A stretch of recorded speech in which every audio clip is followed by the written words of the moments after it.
tune the shofar. In the shofar. Get the tone. Get the cracking up. Or just get a different one. Like, no, I need one that sounds different. 'Cause they all sound different.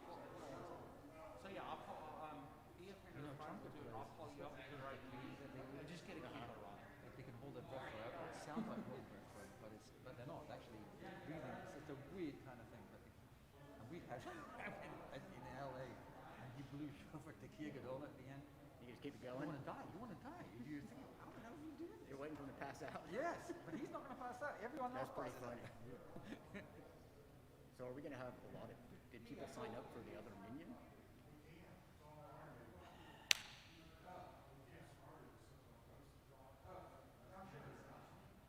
Yeah, these are minion people. Yeah, these are minion people. You've done it before, I've heard. In small groups. But do we have people? Yeah, they think yeah.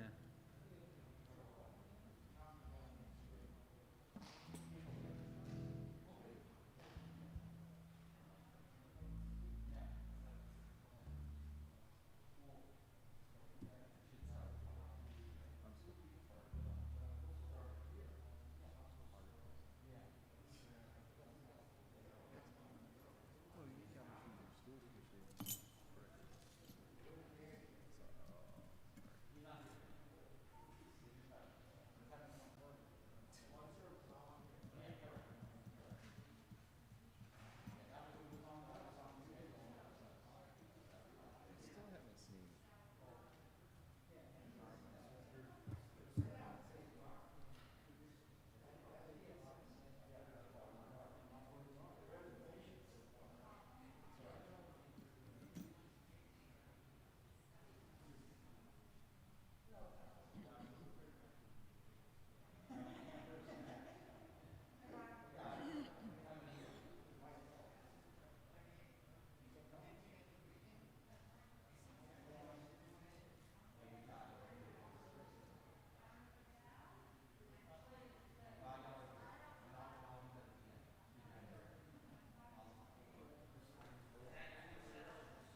Good Shabbos, everyone, and welcome to the Barg Sanctuary this evening. Now, as all of you know, of course, Rosh Hashanah is just 2 weeks away.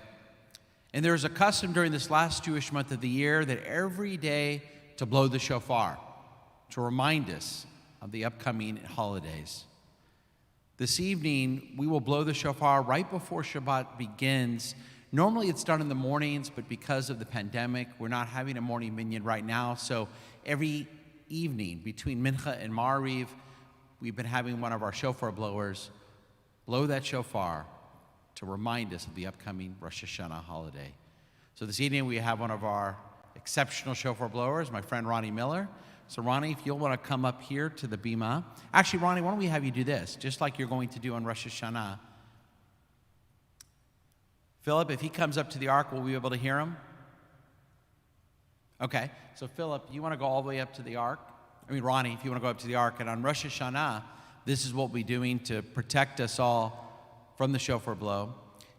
So I'm going to ask everyone in the congregation to rise as we get ready in just a moment to begin officially Shabbat, but we first do with the Tekiah.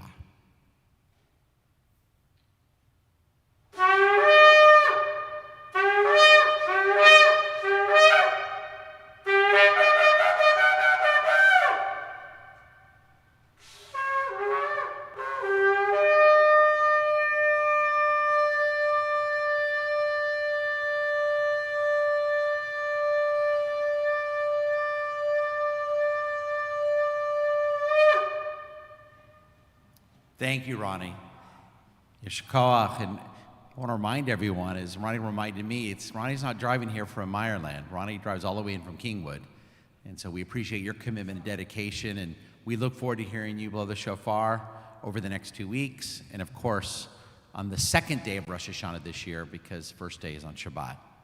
And so now with that, we transition from shofar blowing to Kabbalat Shabbat as we begin with the Nigun.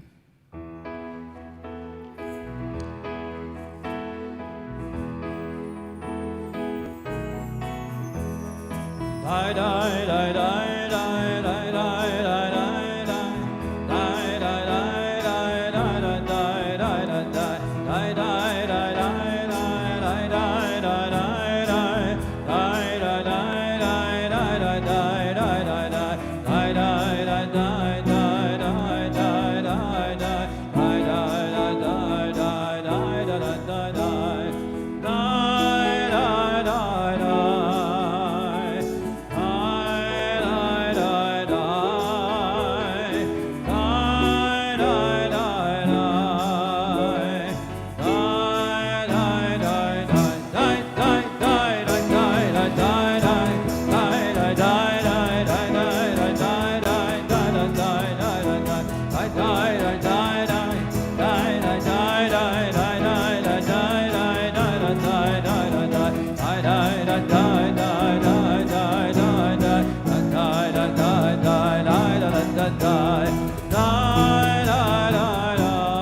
And now let us rise as we recite the blessing over the candles for Shabbat.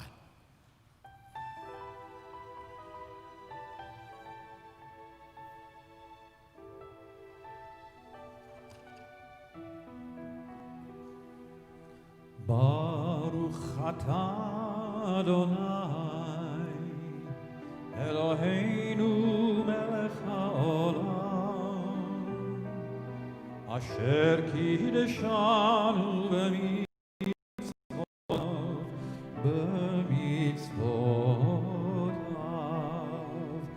v'tzivanu lehadlik ner, v'tzivanu lehadlik ner, v'tzivanu lehadlik ner, shel Shabbat.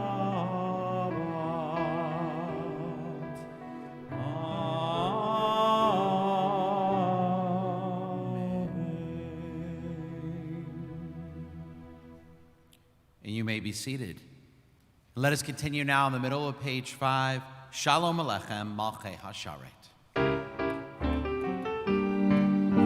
Shalom Aleichem Malachei HaSharet Malachei Elyon Ki Melech Malachei Amlachim HaKadosh Baruch Hu Boachem Shalom Malachei HaShalom Malachei Elyon Ki Melech Malachei Amlachim HaKadosh Baruch Hu Baruch Shalom, Malachei Shalom, Malachei Elyon,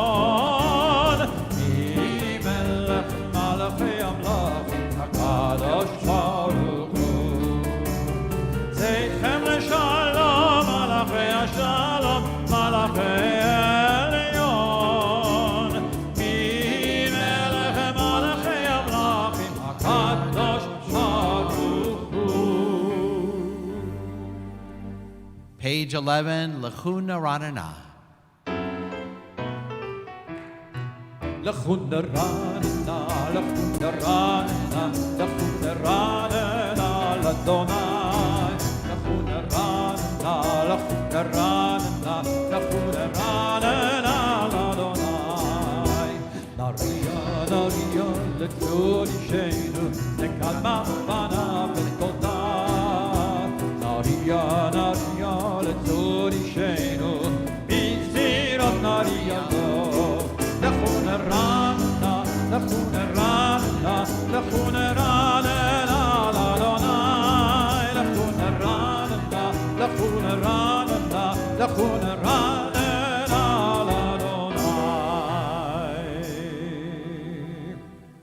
Yismehu Hashemayim, V'tagel Haaretz. Page 14. Yismechu Hashamayim, Yismechu Hashamayim, Yismechu Hashamayim, V'tagel Haaretz. Yismechu Hashamayim, Hashamayim, Yismechu Hashamayim, Hashamayim, Yismechu Hashamayim, V'tagel Haaretz. Yiramayam, Yiramayam, Yiramayam, Lo, Yiramayam, Yiramayam, Yiramayam, Lo, Yismechu Hashamayim, Yismechu Hashamayim, Yismechu Hashamayim, V'tagel Haaretz. Yiramayam, Yiramayam, Yiramayam, Lo, Yiramayam, Yiramayam, Yiramayam, Lo. Come, my beloved, to welcome the bride. Let us greet Shabbat as she arrives. Lecha Dodi Likrat Kala, page 23. Lecha Dodi Likrat Kala, B'nei Shabbat Nekabala. Lecha Dodi Likrat Kala, B'nei Shabbat Nekabala. Shamor v'zachor b'ribun echad, Ishmiyanu el hamiuchad. Adonai echad u'shmo echad, L'shem ol tiferet, V'litila, V'litila. Lecha Dodi Likrat Kala, B'nei Shabbat Nekabala. Lecha Dodi Likrat Kala, B'nei Shabbat Nekabala. Likrat Shabbat lechu v'necha, Ki hi mekor habraka. Nerosh mikerem neslucha, Sof ma'aseh b'machshava. Lechina, Lecha Dodi Likrat Kala, B'nei Shabbat Nekabala. Lecha Dodi Likrat. We rise and face the door. Nekabala. Shalom, materet ba.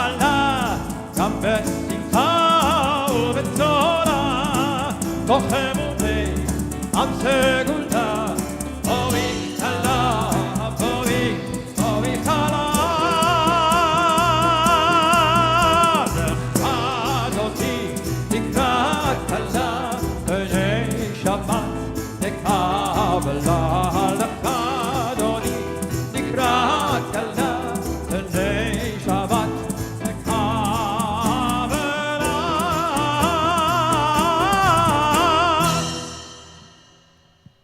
You may be seated.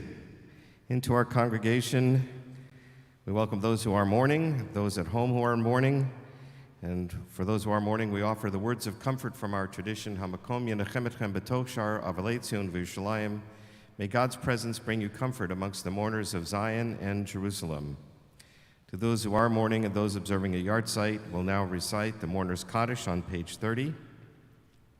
Yit Kadal V'Yit Kadash Shemei Rabbah V'Yalma Divrach Hirutei V'Yamlich Malchutei V'Chayechon U'Vyomechon U'V'Chayei D'Chol Beit Yisrael Ba'Gala U'Vizman Kariv V'Yemru Amen.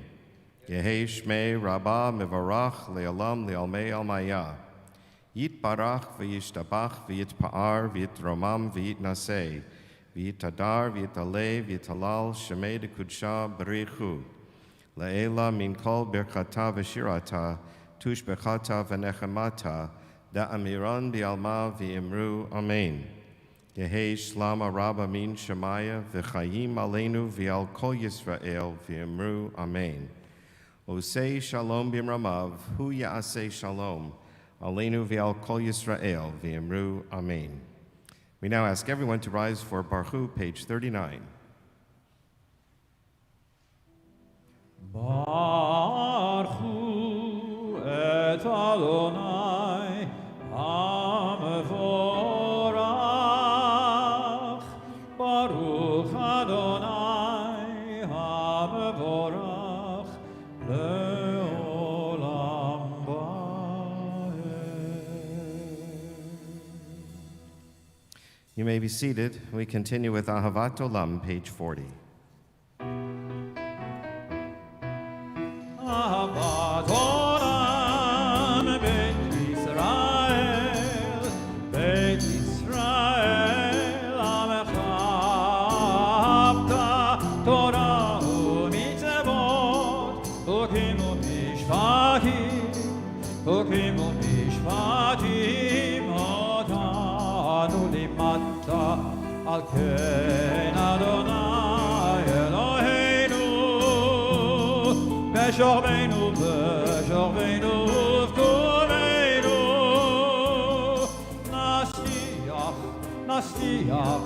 Nasiach b'chokecha.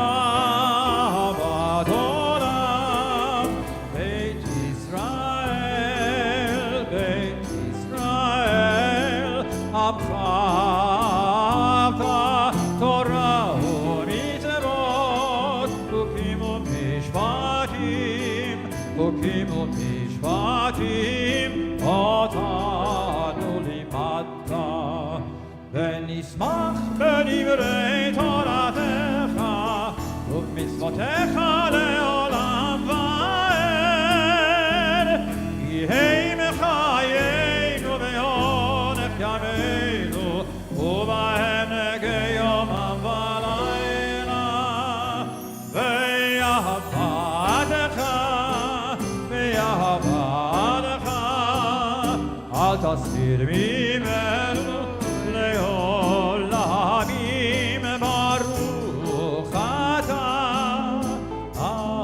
Adonai Ohei Amo Yisrael.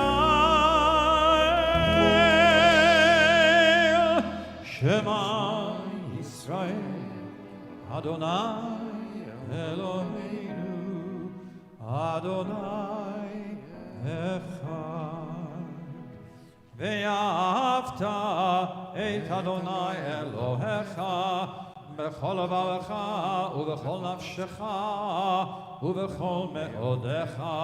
Ve'hayu hadvarim ha'ele asher anochi metzavecha hayom al levavecha, ve'shinantam levanecha ve'dibaratam ba'am, ve'shiftecha bebeitecha u'v'lechtecha b'derech u'v'shochbecha u'v'kumecha u'kshartam le'ot al yadecha.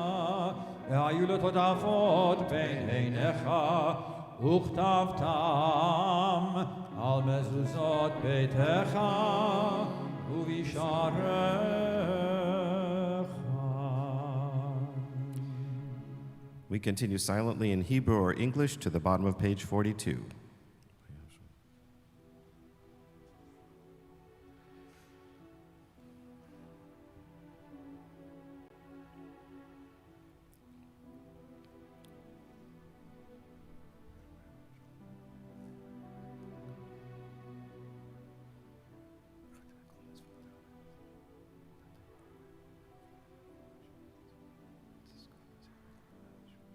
Adonai Elohechem Amen. We recall every day the wondrous time when our ancestors were finally free from slavery. They crossed the Red Sea and were safe on the other side. And they sang this song to God, Mi chamocha ba'elim Adonai, page 44.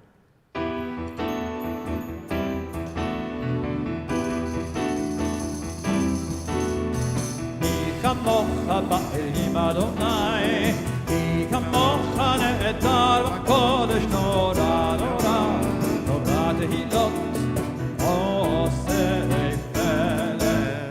כי כמוך באלים אדוני, כי כמוך נעתר בקודש נורא נורא, נורא תהילות עושה פלא. מלכותך ובניך, תוקע ים לפני משה. זילי, זילי, עלו ויאמרו, מלכותך ובניך, תוקע ים לפני משה. זילי, זילי, עלו ויאמרו.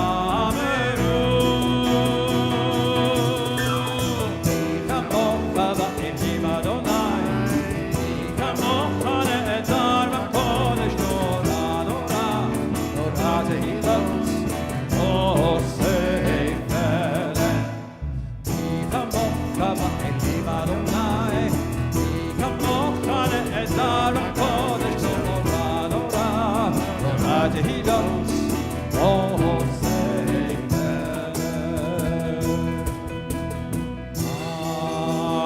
Adonai Melech le'olam va'ed.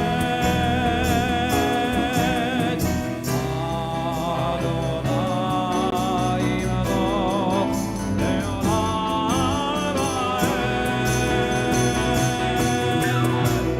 Kamocha ba'elim Adonai, kamocha ne'etar b'kodesh nora nora, nora tehilot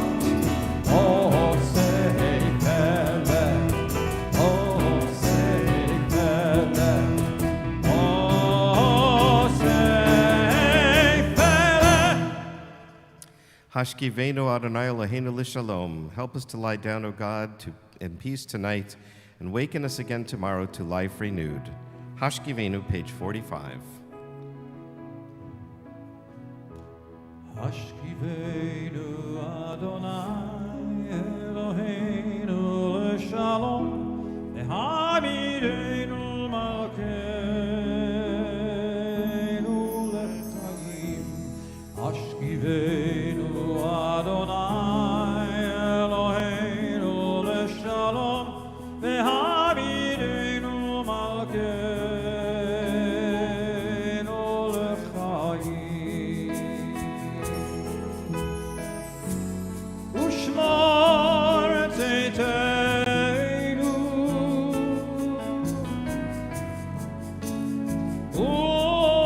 uvoeinu l'chaim u'shalom me'ata ve'ad olam,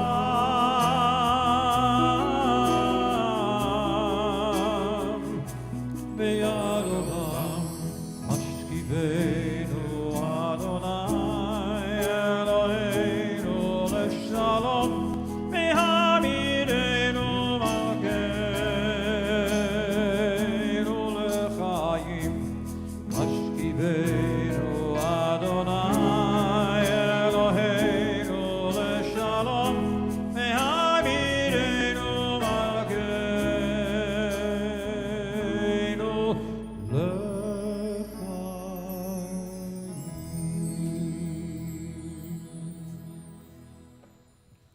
We continue now on the top of page 46, Vishamru V'nei Yisrael. ושמרו בני ישראל את השבת, לעשות את השבת לדורותם ברית עולם. ושמרו בני ישראל את השבת, לעשות את השבת לדורותם ברית עולם. ביני ובין בני ישראל אותי לעולם, אותי לעולם. ושמרו בני ישראל את השבת, לעשות את השבת לדורותם ברית עולם. כי ששת ימים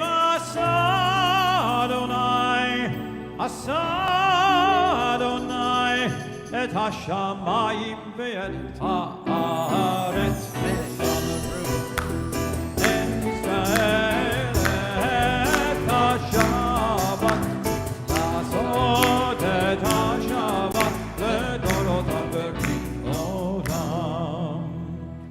וביום השביעי שבת וינפש, שבת וינפש, שבת וינפש. ושמרו בני ישראל את השבת, לעשות את השבת לדורותם ברית עולם. Please rise.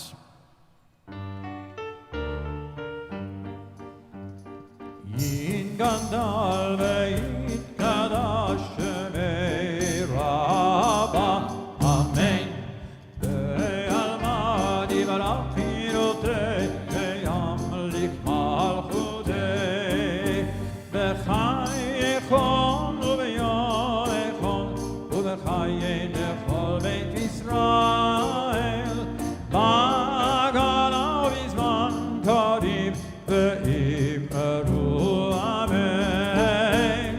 בגלה ובזמן קריב ואמרו אמן, אמן. יהי שמי רבה מברך לעולם עולמי המאיה יתברך,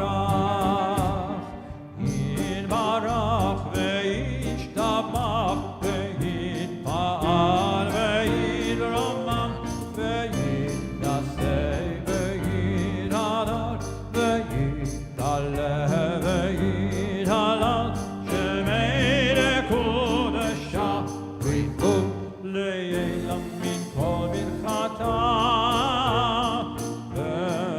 ושירתה ושבחתה ונחמתה, באמירם בעלמא ואמרו אמן, ואמרו אמן, ואמרו אמן, ואמרו אמן, אמן. And now we continue with silent prayer, page 47 through page 52.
For those of you watching at home, it's time to put your arms around each other and let's all join together in Oseh Shalom.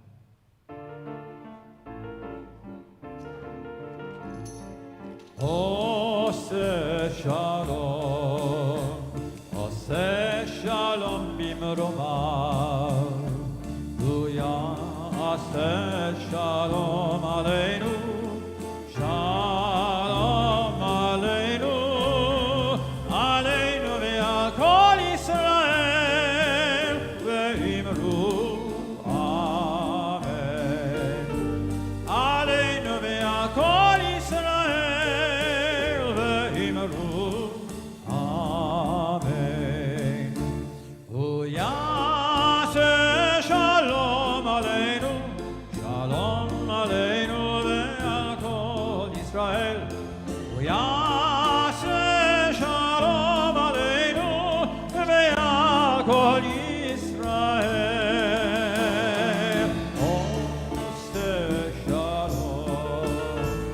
Oseh Shalom bimromav, Hu ya'aseh Shalom aleinu, Shalom aleinu, aleinu ve'al kol Yisrael, ve'imru Amen. Aleinu ve'al kol Yisrael, ve'imru Amen.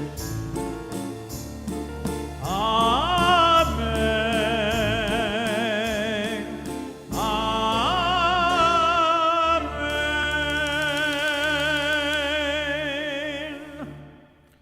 This evening, let us never forget to offer a prayer of healing for those in our families, in our community who are ill at this time, as the cantor leads us in a Misha Berach prayer.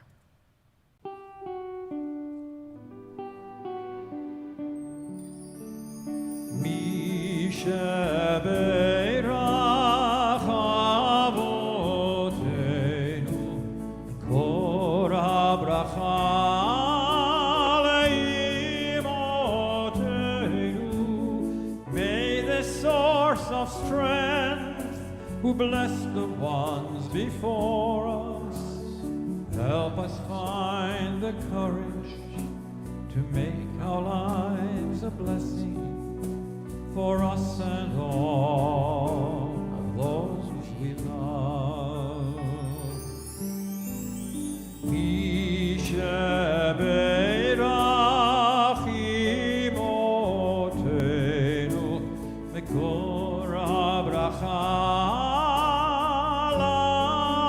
lavotenu. Bless those in need of healing with refuah shalema, the renewal of body, the renewal of spirit, and let us say, Amen.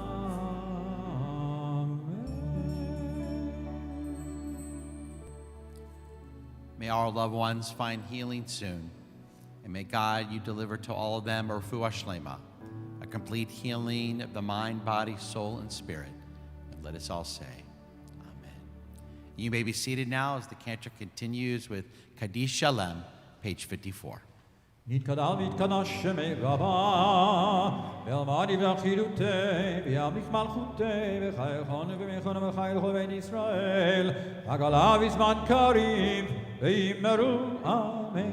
יהי שמי רבה מברך, לעלם ולעלמי עלמיה, יתברך וישתבח ויתפאר ויתרומם ויתנשא, יתהלל ויתהלל ויתהלל, שמי לקודשה בריחו, לעילה מכל מחדה ושירתה, תושבחתה ולחמתה, תאמירן בעלמא ואמרו אמן.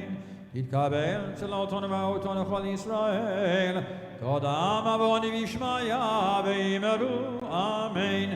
יהי שלמה רבה מן שמיה, וחיים עליהם על כל ישראל, ואמרו אמן.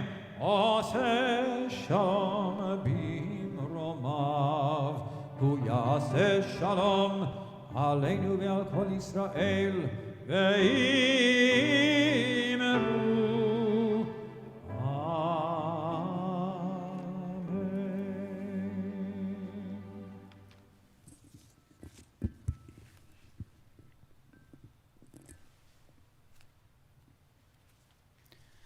Shabbat Shalom. As Marian Wright Edelman said, education is for improving the lives of others, for leaving your community and world better than you found it.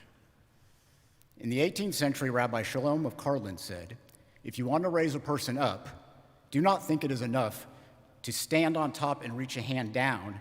You must go all the way down yourself. Take that person with strong hands and pull the person up and yourself up to the light. These past few months have been challenging, but they have the potential of being truly transformational. Amongst the virus, there has been a revitalization of the struggle for social justice, specifically Black Lives Matter movement and the continued injustices experienced by the Black community. We have all talked about it. We have heard sermons about it. We have had programs about it.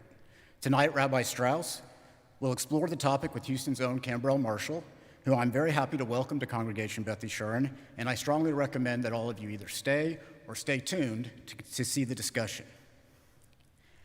Conversations, talking, and listening are extremely important in obtaining a true understanding of the issues.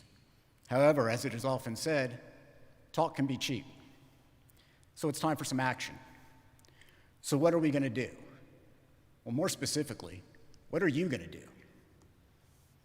I'm very excited tonight to be able to announce what Rabbi Morgan, Diane Levy, and the Urban League of Houston have been doing. Beth Yeshurun is entering into a long-term relationship with Reynolds Elementary School to help serve our greater community. This is not a one-off effort. It will be a long-term commitment and a relationship. It will further one of Beth Yeshurun's stated missions of education. Reynolds Elementary is located in Houston's Sunnyside neighborhood. It serves an unprivileged population of young minds and future leaders, and the assistance we can provide will benefit the students, the community, and the city at large. As we are part of the community and the city, it is a mutual benefit to us as well. Principal Renisha Carter is proud to be the principal of Reynolds Elementary School in the historic Sunnyside neighborhood. She's a product of HISD and a graduate of Madison High School, with an undergraduate degree and master's degree from the University of Houston. She has held various positions within HISD at several elementary schools over the past 15 years, and today she leads a staff of young, dedicated, and enthusiastic teachers. It's my honor and pleasure to introduce to you Principal Renisha Carter. Good morning. I am the proud principal of Reynolds Elementary School of Sunnyside, Texas. I've been the principal here for 3 years. I serve a student body of about 465 students. I have a population of 88% African American, 10% Hispanic, and 2% other. Something about my students, they are hard workers. They are faced with a lot of adversity in life, honestly. But when they walk through the doors of Reynolds Elementary School, they know that we're going to love on them. We're going to make sure that their basic needs are met. So we're going to hug, check in, we're going to feed them, and then we're going to nourish their brains. So they see Reynolds as a safe haven, and for many of them as an escape from the battles that they face in life. But our kids are able to persevere. They are strong, they are intelligent, and they are filled with energy, and they just want to be loved on. And so I make sure that the staff at Reynolds, they know that we are in the business of loving on children and growing children. So I'm so proud to be the principal here. I have about 28 teachers. I have 2 specialists. I have an admin assistant, and everyone works extremely hard.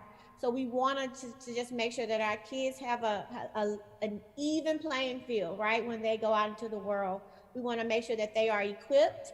And for me, I'm able to sleep at night when I say, okay, I feel like we did a great job today. We met needs. I had conversations with students, even if it was for them to tell me, oh, Ms. Carter, let me tell you what happened to me last night. And I'm okay, sit down, tell me what happened. So it's not just about education for us, it's about the whole child. And that's what we provide here at Reynolds. I always tell people we're like a gym, a hidden gym in Houston. People don't know about our school. We're tucked into the community, but we do a lot of hard work here, and we really do love on our students here and at Reynolds Elementary School. And we're just so excited about the partnership, the long-term partnership with Congregation Beth Usherin. We're excited. We could not be more ecstatic about the resources, about the donations. It's really going to change lives, and we're in the business of changing lives and impacting lives of students, and it's truly going to make a difference. Something as small as giving a student a backpack on the first day of school, when many of them go the whole year with no backpack. It makes a difference. And you see them coming in with their backpack, with their supplies and their heads held high. It just gives them a sense of pride. So that's what we're doing. We just want to make sure that our students feel good, we build confidence along with building the learning blocks that they need to be successful. So again, at Reynolds, we focus on the whole child. We say that Reynolds is in the side that's always sunny, and we love our students here. You should have received an email regarding this partnership. Because of COVID-19 at this time, we are somewhat limited in what we can provide. As I'm sure you can understand, virtual learning for the students at Reynolds is especially challenging based on the lack of devices and resources. We are kicking off the partnership by assisting with much-needed supplies for this school year. There's an Amazon wish list where you can select the items needed for delivery directly to the school, or you can make a donation at any amount by following the instructions in the email or on our website. As permitted by the situation, additional activities such as tutoring, mentoring, book drives, and reading parties are all contemplated. A committee is being formed to develop ways to further this relationship, and if you are interested in being part of that committee, please contact Rabbi Morgan or Diane Levy. Beth Usherin is excited and proud to develop this partnership, a partnership and relationship which will grow and which will make our community a better place, better than we found it. So let's talk and let's have these important and sometimes difficult conversations, but let's also do. Let's support our community. Let's support Reynolds Elementary. Let's get down so that we can all rise up together. Shabbat Shalom.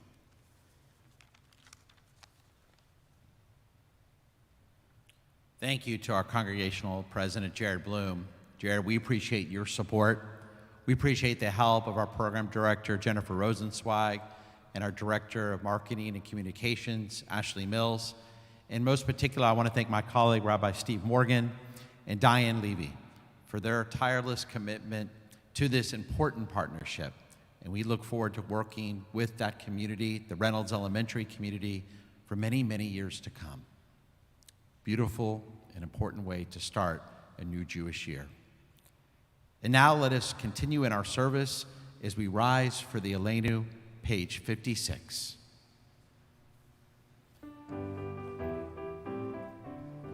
עלינו לשבח לאדון הכל, לתת גדולה ליוצר בראשית, שלא עשנו כגויי הארצות, ולא שמנו כמשפחות האדמה, שלא שם חלקנו כהם, וגורלנו ככל המונם, ואנחנו קוראים ומשתחווים ומודים לפני מלך מלכי המלכים, הקדוש ברוך הוא, שהוא נוטה שמיים ויוסד הארץ, ומשב יקרו בשמיים ממעל, ושכינתו זו בגובי מרומים, הוא אלוהינו אינו, אמת מלכנו וזולתו, ככתוב בתורתו, וידעת היום והשבות אל לבביך, כי אדוני הוא האלוהים בשמיים ממעל, ועל הארץ מתחת אין עוד. ונאמר, והיה אדוני למלך על כל הארץ, ביום ההוא יהיה אדוני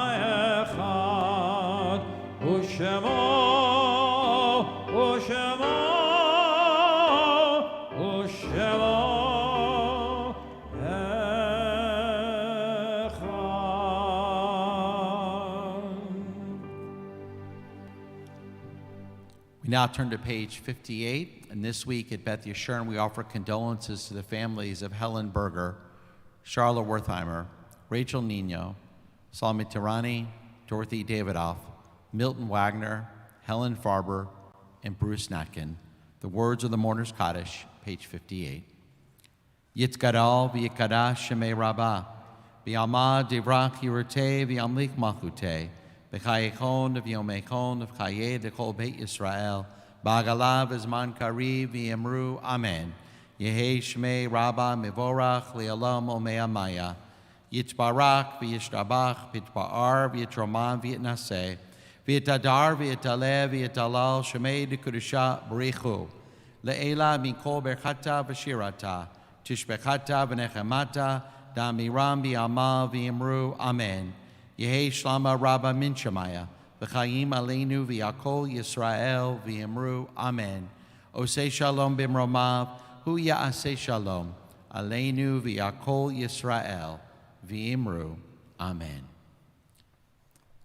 We have several anniversaries to celebrate this evening. We have a few of these couples that are with us and some of you that are watching from home. Our first anniversary, celebrating their 13th wedding, 13th anniversary of their wedding, Vicki and Michael Richker. Vicki and Michael, this past March, you were able to travel to Mexico to celebrate your great niece's wedding. Your youngest grandson celebrated his bar mitzvah via Zoom from North Carolina in late March, and your second oldest grandchild graduated from Vanderbilt in the late spring and has since begun his medical studies at the University of Miami Medical School. Beautiful blessings and continued simchas for Vicki and Michael as you celebrate your 13th anniversary. Mazel tov. Celebrating their 38th wedding anniversary, they are with us this evening, Marion and Richard Smith. Marion and Richard, one good thing that happened to you this past year was that your son Benjamin graduated from Columbia University's Business School, receiving his MBA. And Ben attended on a scholarship provided by his employer and will soon be rejoining Deloitte Consulting in the company's strategy and operations division. Only continued blessings from your family. Marion and Richard, happy 38th wedding anniversary. Celebrating their 40th anniversary, Jan and Bernard Silver. Jan and Bernard, we wish you only continued health and peace in the years to come. Happy 40th anniversary. Celebrating their 44th anniversary, Susan and Alan Hirschman. With both of you working from home since March, you've learned that after 44 years married and 7 years dating, you still love each other and that you can be together 24/7 and still like being together. You also miss seeing your daughter and grandson who live in Denver. He's 7 years old and you've never gone more than 3 months without seeing them. And now it's been since December. So I know you miss them and I pray in this upcoming year you will. Happy 44th wedding anniversary. Celebrating their 53rd anniversary, Ben and Barbara Rosenberg. You're grateful to both be healthy and are happy to spending so much time together and enjoying your home. A plus is that has come about from these restrictions as you're delighted to regularly be observing Shabbat candle lighting and dinner via FaceTime with your daughter and 2 grandsons who live in Boulder, Colorado. I hope and pray this upcoming year you'll actually have a chance to see them in person, whether it's here or in Colorado. Happy 53rd anniversary. Celebrating their 55th anniversary, and they're here this evening, Leora and Jack Levine. Leora and Jack, COVID-19 has been difficult. However, there have been some benefits. Leora, you've enjoyed having Jack working from home, and Jack also has enjoyed being there and streaming our services with his grandson Solomon, who's with us this evening, and he plays his music alongside the two of you. And also, both Leora and Jack have enjoyed spending time with their other 7 grandchildren this summer. It's great to have you with us this evening with your grandson and your son Daniel, and only continued blessings as you celebrate your 55th wedding anniversary. And celebrating 60 years of marriage, Sandra and Harold Fields. Sandra and Harold, we miss seeing you on Friday nights, but this past year has still been a good one. You had 3 engagements and 1 marriage this year of your grandchildren, enlarging your beautiful family. You're presently watching us from Carmel, California. We miss you, and we look forward to seeing you in Houston soon. Happy 60th wedding anniversary. Again, mazel tov to all our couples, and only God's blessings in the years ahead. And just a few quick announcements to share with you. High holidays begin with Rosh Hashanah 2 weeks from tonight. All the information that you need is on our website. You'll be receiving a second mailing with more details. With any questions that you have, we have virtual office hours Monday through Thursday, 11 to 2, or email your clergy or any of our staff members. The high holiday season, in a way, gets underway a week from tomorrow night with the traditional Slichot prayers. That's going to be at 10 p.m. a week from this Saturday night. You can watch that service virtually. We're also having 20 members come and be part of it. If you'd like to, go to our website. I'm not sure if there's still room, but perhaps there is. Go ahead and register if you'd like to be here in person. If not, join us virtually a week from tomorrow night at 10 p.m. We have many programs coming up. I'll let Philip run some of those slides if he has them this evening, but a lot of exciting things happening virtually as we continue through this pandemic. And with that, we're ready to bring our service to a close, and I hope you'll stay tuned and stay with us, as it's an honor to have our friend Cambrell Marshall, as we have an opportunity to discuss with him many important issues going on in our community. So now let us rise for the Kiddush as we bless our young children that are watching with us this evening. For our boys, we say, Yesimcha Elohim ke Ephraim ke Menashe. May God bless you like Ephraim and Menashe. And for our girls, Yesimech Elohim ke Sarah, Rivka, Rachel, and Leah. May God bless you like Sarah, Becca, Rachel, and Leah. And may God bless all of our children with peace. And let us say, Amen. Baruch atah Adonai Eloheinu melech haolam, borei peri hagafen. Baruch atah Adonai Eloheinu melech haolam, asher kitshanu b'mitzvotav v'ratzavanu, v'shabbat kodsho b'ahava u'v'ratzon inchiranu, zikaron le'masei v'reshit, כי הוא יום תחילה למקראי קודש, זכר ליציאת מצרים. קיבלנו בחרת, ואותנו חירשת מכל העמים, ושבת קודשך באהבה הנחלתנו. ברוך אתה אדוני מקדש השבת.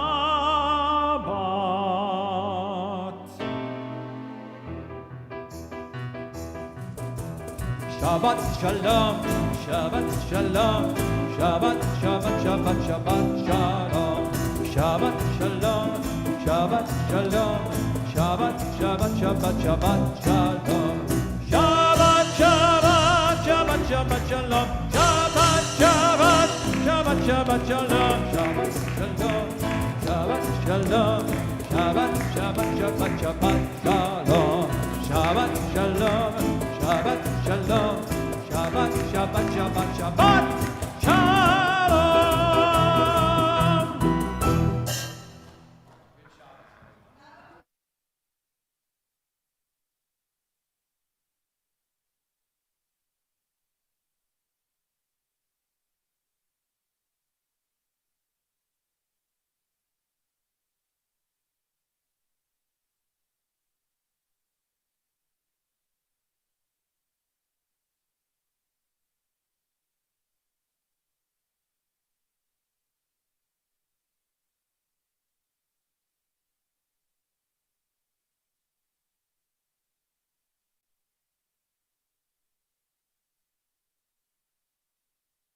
You all right?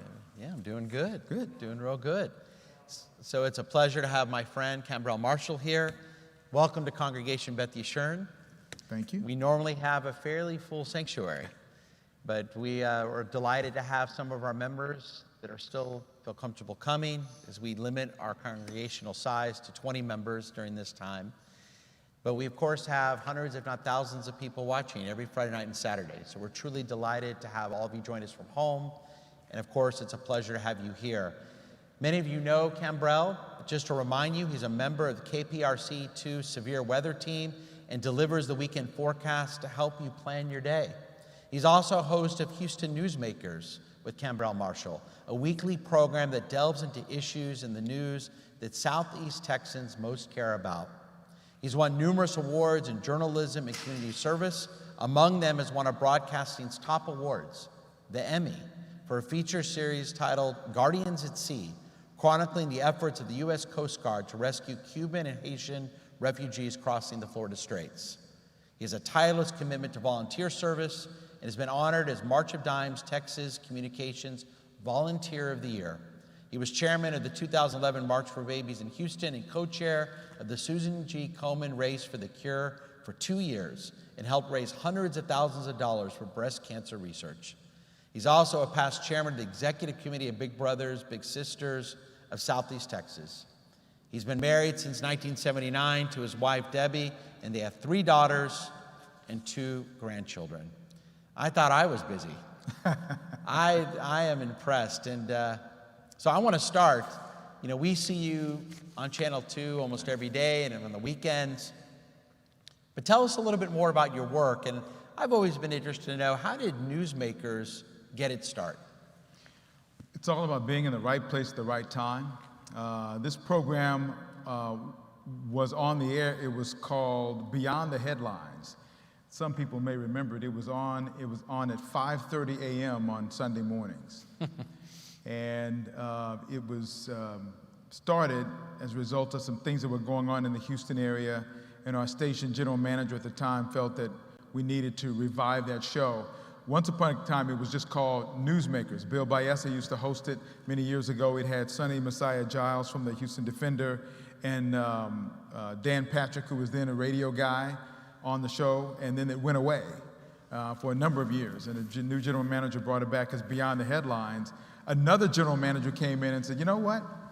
5:30 in the morning is just putting it on just to show that we have a show. It's not really putting it in a place. Especially on a Sunday morning. Exactly. Yeah. And it was just an awkward spot because a lot of times it was it was either running just before or just after these infomercials about colon cleansing. It was just awkward. It was just really awkward. So the new general manager came in and said, you know what, we're going to put it in a different place. And there was a young lady who was hosting it at the time, very good, longtime member of this community. And he said, you know what, she's great, but she's not on the air here. People don't really know her. And so he said, if we're going to have the show, we want to have somebody on who people can know. And I'd been here as an anchor and for a number of years before I went off the air as a manager. And so he said, we want you to do it. And I said, that's great. That's what I love to do. So I got the opportunity, and that was, I'm sure, about 12 years ago now. So it's been that long. Time flies. I started looking back. I tried to remember. I saw some old pictures of me wearing a straight tie. I haven't worn a straight tie in a long time. Yeah, where did the bow tie come? I love it. Yeah, in fact, one of our members, Saul Levine, is wearing one tonight in honor of you. He looks better than I do in a tie, I'll tell you that. I wish I could look that good. I was emceeing an event on a Saturday night, and I didn't have time to change clothes. I had a tux and I had a bow tie. And I said, I'm just going to do the weather. And at that time, I was working the evening shift. I'm just going to do the weather. And I got so much positive response from that. It was Christmas time, holiday time. And so it was a colorful tie. And I said, let me do that again for a second night. And I just kept getting on. So and a lot of the people who were commenting were women. So I said, well, that's it. I'm gonna keep it. If women said it looks good, that's it. As long as your wife was okay with it, why not? Yeah, she's fine. She's fine with it, yeah. Now, you've lived in Houston for how many years now? 21. So Yeah. a lot of your career has been here, and certainly you've raised your Well, daughter. half of it. I've been doing About this. half? Yeah, 45 years I've been in the business. I started. 45 years? Yeah, I'm older than I look. You know that, Yeah, right? just say, I So- thought you were in your 40s. You look yeah, good. Yeah, I'll be 68 in December. You're kidding. No. Wow. So So it's all heredity. It has Maybe you nothing can to- share your It's secrets just later heredity. tonight. Yeah. My father lived to 98. He was great. He had a great life until he had a stroke 5 years before his death. And his mother lived to 107. So on that side of the family, the genes are really deep. My mom, unfortunately, passed away at 61. So I live every day as if I'm not sure which part of the gene pool I got. And so I just live knowing that I just got to leave it all out there and go for it. So. Well, so far, so good. So Yeah. let me ask you, what makes Houston a city that you love? What's unique about Houston compared to other places you've been? I just think it's the way that Houstonians embrace each other. I remember when I was in Miami, I lived in Miami for 13 years. And I remember that I was there for the first 7 years before I met my neighbor our back fences joined. Yeah. And the reason I met him was because Hurricane Andrew came along and blew our fence down. So then we had to meet. I remember that. Now, my neighbor across the street, but people weren't just very friendly. But I remember when I moved into my home I live in Sugar Land. I moved in, and we hadn't been there very long, and people were coming to the door, hello, how are you, bringing food and pies, and the young ladies were coming by because they saw that I had a couple young ladies in my house. My daughters were 9th grade and 7th grade at the time. And so there was just a friendliness that I recognized right away, just for the community. And shortly thereafter, we went through Tropical Storm Allison, and all the outpouring came out. I was on the air for 8, 9, 10 hours at a time, and just seeing how people came together, it is an amazing way that we've done that. And I think a lot of it happens because a lot of us have come from other places. There's some homegrown folk here, absolutely, that Southern hospitality is there. But there are a lot of people who came from other places and were embraced by those who were here. And I think that made them feel that much more at home, and therefore it's all of our benefit to continue to make it a good community to live in. So we kind of roll up our sleeves and go for it. I would agree with you. I hear that so often. I've experienced living here for 21 years, or almost 20 years myself, and there is a difference here in Houston. Yeah, and I've lived a lot as an Army brat. My dad was in the military for 30 years, United States Army, 82nd Airborne, 555th, the Triple Nickels, the first and only all-black parachute infantry division. Wow. World War II in North Africa and Italy and Vietnam twice. So I moved around a lot. And so this place has been by far the most welcoming place, and the place I said, okay, I'm not leaving here unless it's feet first, and I don't anticipate that happening anytime soon. I hope not. Yeah. You never know. Double your bets here. You can say it to your church and your synagogue. I know. And speaking of church, I know faith is a big part of your life. How has faith played a role in the work that you do? Wow. This business, we see so much. Yeah. And it really is challenging and difficult many times to see what we see and to carry on our lives on a regular basis. We're not unlike many other people. We see things, you can't unsee them.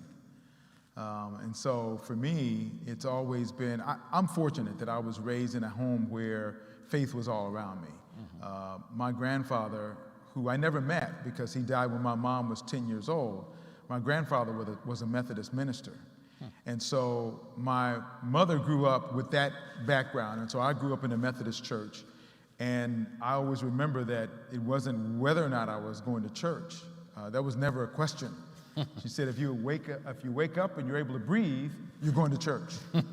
And so that was my deal, and I would never forget when I was 14 years old, I realized that I was a man now, and I determined that I was going to tell my mother that, you know what, I don't think I'm going to church this week.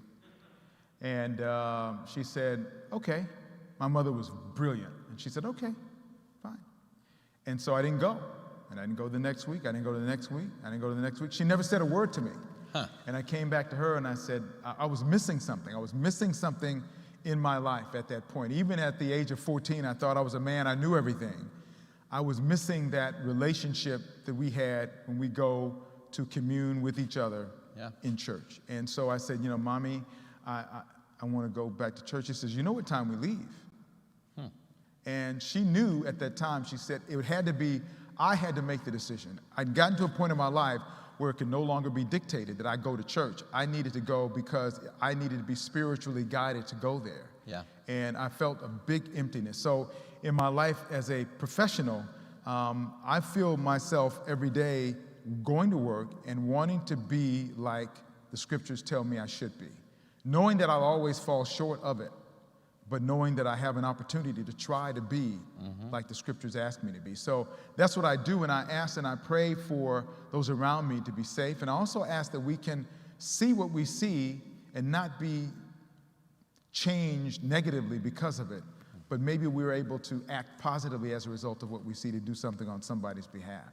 So it's always been a big part of everything I do.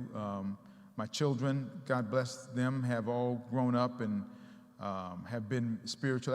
I give my wife all the credit, by the way, a lot of the credit. After, when I got married to her, I always say that she's a straw that stirs the drink in my household. And I remember when my kids would go to school, she would drive them to school, and on the way to school every day they would pray. And when their first preschool, it was a Riverside Church, Riverside Baptist Church. It was a Riverside Child Development. They bring in the kids from age 3 through first, kindergarten, and then they're off to regular school. Pray on the way and thank God for the blessings we have, and also show that because we have, maybe other people don't have, and we have an obligation to try to make sure that we can do what we can to make their lives better. I love that message, and it's something that we share, Jewish people, Christians, Muslims, so many good religions out there, and that is that essence, right? That faith, having God in your life, can direct you to do the right thing. We see it in the work you do, and I think for many of us who are blessed with faith. And I love that message from your mother. I hope all our parents heard that. That was brilliant. She was a brilliant woman. She knew what she was doing. Absolutely, and I will tell you that I hit a bump in my life after she passed away at the age of 61, because I was really angry at God for that. I thought that my mother was pretty close to a saint on earth. Yeah. And how dare you take her from me? And so it took me a while to come to grips with the fact that I wasn't in control, and that a lot of things that happen in our lives we don't have the answers for, but that we can't let it shake our faith in Him. And so I leaned back on my mother's teachings to help me get over there. But there was a period of time when I said, you know what? Mommy always told me that I couldn't have a motorcycle because it was too dangerous. I went out and bought a motorcycle.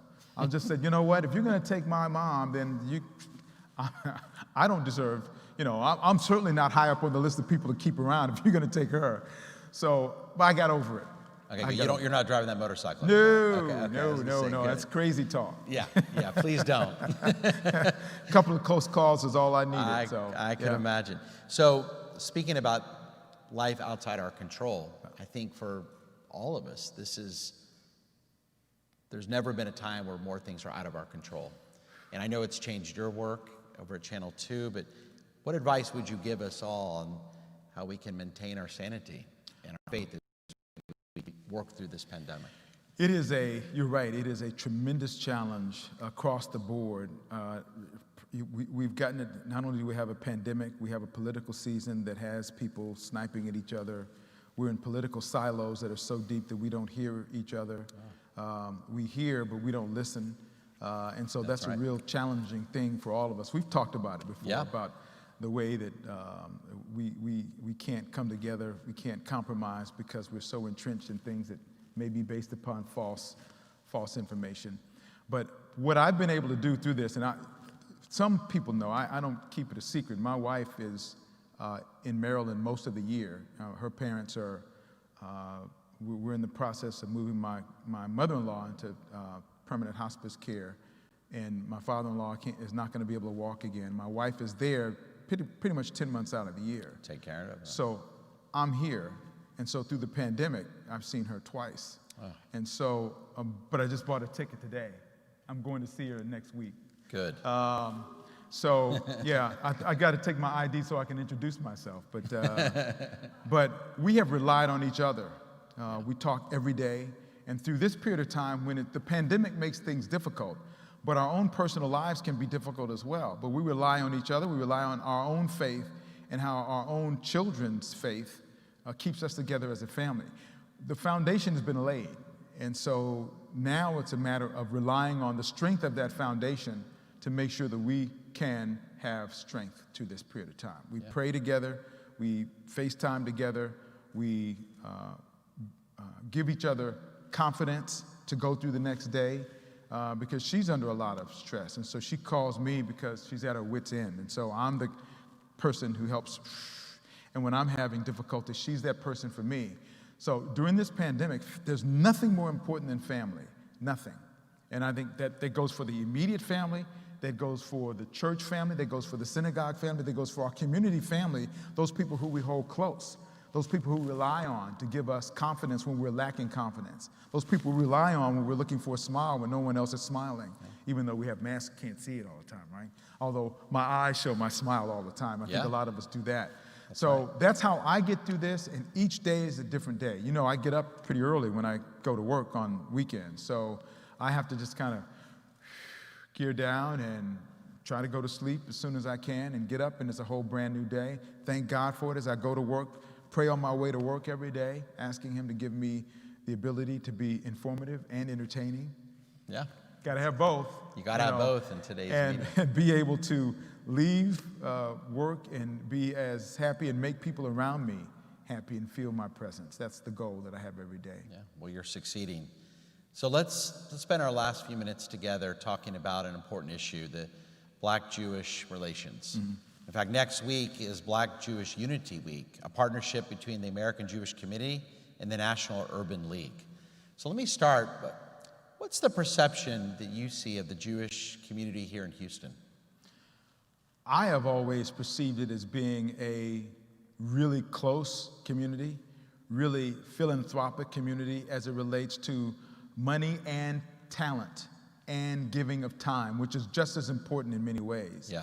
I've been fortunate to have interacted with a number of people and organizations in our community that are the Jewish Community Center over there, where I've been able to be a part of seeing some of the programs there and being a part of the organizations, what they do. So that's my perception, and that's what I get. And I'm glad to hear of your relationship with the Urban League, because I have a close relationship with the Urban League here as well, and with the Urban League in Miami and Florida when I was there, and in Arizona when I was there. And I know they have a strong history of getting into the grassroots of the community.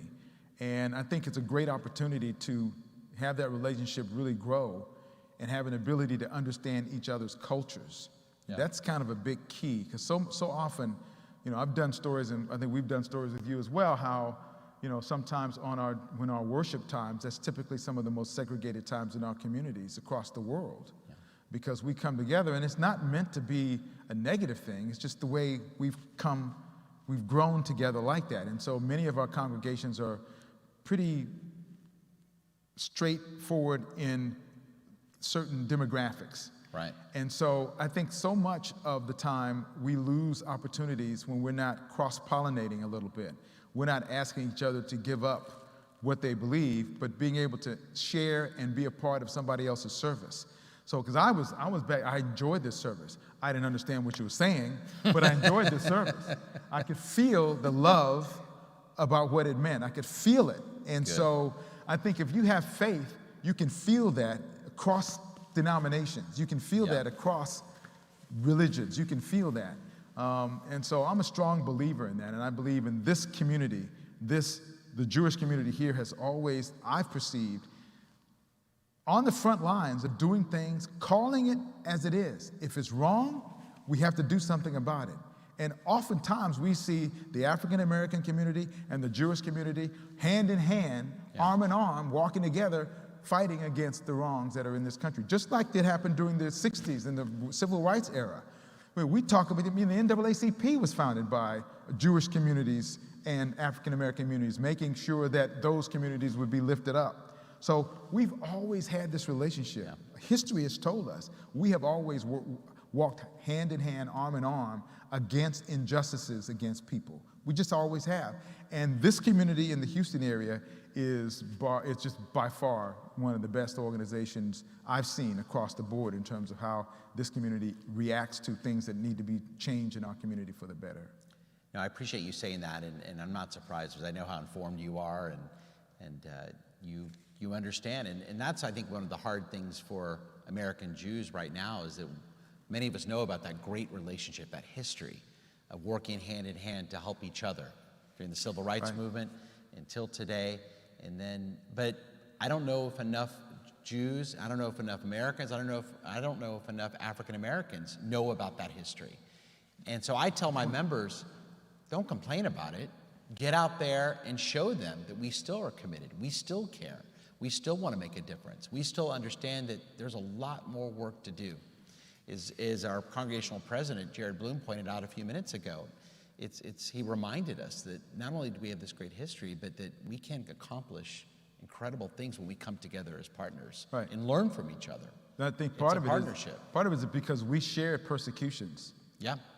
You know, there was a persecution of Jews all over the world. Right. And in this country, African Americans have been persecuted through generations as well. That's right. You know, as an 8-year-old kid, I had a cross burned in my yard in Arkansas.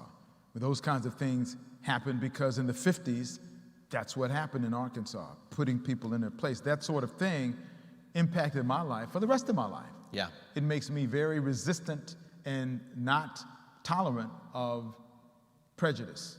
Just don't have it. I mean, that's the only thing. In my business as a journalist, I don't give, quote, my opinions about things. You'll never hear me talk about politics and taking a side or anything like that, because it's important for me to be as objective as I possibly can, at least to appear that way. I have my opinions, but I don't share them. You know, Lerone Bennett once said the only objective journalist is the dead journalist. And he meant that from the standpoint that everybody brings their own life experience into their circumstance. We come to work, we can't take our own life experience and decide, well, it didn't happen. I can't come to work and say, well, I'm going to do a story on the Klan today, but they're great guys, because they just are. Right. Well, I don't believe that, because I've had the experience where they aren't. But if I'm going to cover a story, and I have done that in the past, I've got to do it both ways. So I think the mutual persecution that we have shared gives us the benefit to be able to have a little bit more understanding about each other. And I think that's why, somebody's got to walk. I remember some churches used to be able to share services. I don't know where that was. It happens every now and then. Yeah, not as much as it probably should. And Right. I'm hoping after this pandemic we can, you know, ADL does a great job of making that happen, and AJC and the National Urban League. But I agree, that's a great way for people to really get to know each other. It is, and appreciate each other. The music here is great. The music at the church I go to now, the Church Without Walls, is I bet great. it's pretty amazing. It's great too. You know, Yeah. you walk in, is this a concert or is this a sermon? You Yeah. know, 'cause the music is really there. So you could really, you know, foot patting music and seeing people how they praise and how you praise and worship. It's just a wonderful opportunity, and that's what this community provides. And we need to do more of. And, you know, I often remind my members too, is that you're right, we share a shared history. We have a history of working together because unfortunately, we've been persecuted probably more than any other peoples on the face of this planet, Jews and blacks. Mm-hmm.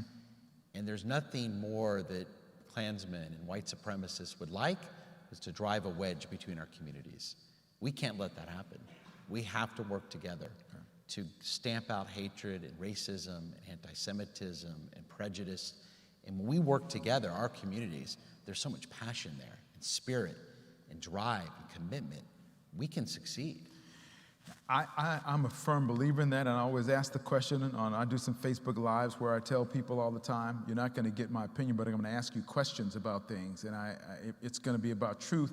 And one of the questions I ask is, how do we continue to focus on the needs for social justice to be in place without it taking the wrong turn, without it being misunderstood? Because I think we can see in the streets when you see people throwing bricks and things like that, that's not what Congressman John Lewis meant when he said good trouble. Right. He was a guy who maybe sat down. He was not one who's going to throw a rock or cause some harm or that sort of thing. So the message gets usurped. And so people hear about Black Lives Matter. Well, is it Black Lives Matter the movement or Black Lives Matter the organization? Which is it? And how do you embrace that, or do you embrace that? You know, it's a confounding situation. It's a conundrum, really, because I think no one is out there is going to say, well, I think it's okay that there's social injustice around. No one's going to say that, but what do you do to show that you are taking a stand against social injustice? Yeah. That's where the challenge. And we can all take a stand, a peaceful stand, and we can make a difference. And every single one of us, there are things we can do. And so tonight, I think, was one of the more positive things that we're trying to do here at Beth Yeshurun, and I know you're doing in your life, and it's been a pleasure having you here, and we hope to have you again. You're always welcome. And I thought it would be nice this evening, you heard how much faith, what a big part of Cambro's life is his faith and his commitment to religion, his religion, and I know it is for all of us as well. And so I thought we'd end with a prayer. I shared with this with you earlier. Right. We were going to read responsibly a prayer, as I mentioned. You get a bigger Oh, font. you got a bigger font. You know, I thought about that, but I thought you were 48, not 68. So I didn't. It's not that much bigger. Looks like I'm going to need my glasses anyway. You know, I probably do too, but I'm going to try. But this is a Black Jewish unity prayer. We're going to have it on our screens for those at home, and then for those who are here, you can hear it. All of us will hear it. We're going to read responsively. As I mentioned earlier, next week is Black Jewish Unity Week. So to end this program, to begin this Shabbat, and we think about next week, let's end with prayer. God, creator of all, we pray that our people, blacks and Jews, come together once again in unity. Our struggles to be free from the Exodus to the civil rights movement inspire us. We're the heirs of proud traditions that know oppression and labor for liberation. We will not desist until all are redeemed. At a time when hate is rising, we commit to modeling love. When racism and anti-Semitism rear their ugly heads, we will show the better way, how light overcomes darkness and justice defeats evil. There are those, even among our own, who would divide us, but we will not allow them to prevail. We are marching together again, led by the spirit of Dr. King and Rabbi Heschel, tied in a single garment of destiny, praying with our legs. Our religious traditions call upon us to emulate our God as healer, love our neighbor, do unto others as you would have them do unto you, strive together towards good works, and judge others by the content of their character, not the color of their skin. We cherish religious, racial, and ethnic diversity and defend pluralism as a bedrock foundation for America's future. We reject denigration and exclusion and embrace elevation and inclusion. We pray that you, God, will be with us as we join with our Jewish and Black brothers and sisters to work together in fixing the broken and fulfilling the promise of a healed world.